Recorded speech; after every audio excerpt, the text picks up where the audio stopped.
Think about the academic conferences you've been to in the last few years.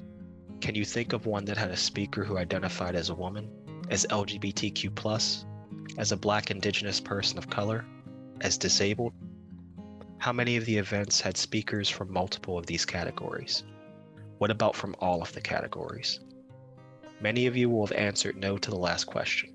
The lack of diverse representation in conference speakers has been noticed in all fields of research.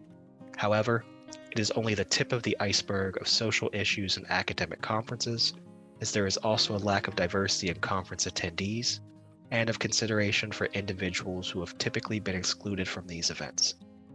Now think about a time where you were trying to plan an event. What part of the process were you working on? Finding a venue, organizing transportation, choosing speakers?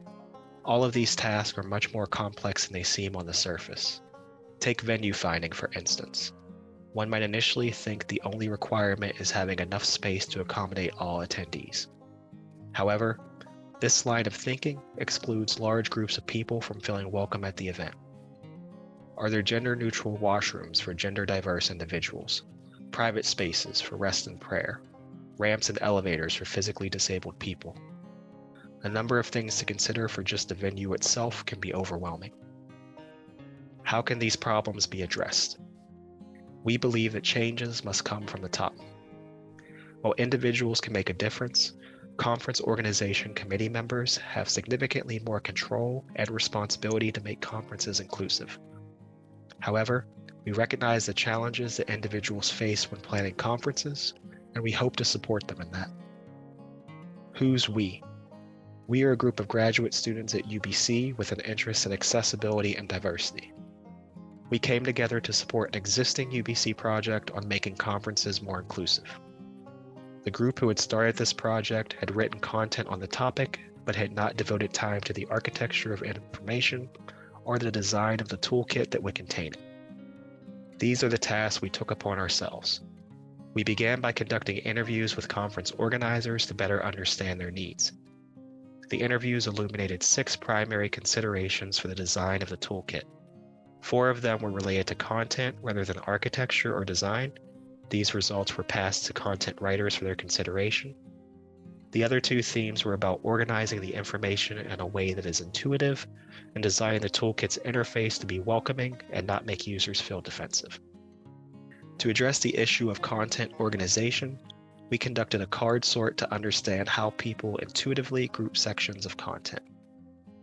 We ran this activity twice, first with only section titles to get a preliminary idea, and second with section titles and descriptions to get the final architecture.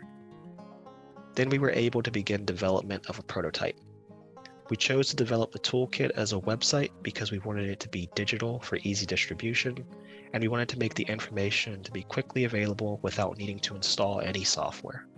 We first sketched a design for each of the page types we needed, then quickly moved to programming a higher fidelity prototype. The prototype was developed using UBC's content management system due to its low technical skill requirements, ease of access, and credible UBC website address.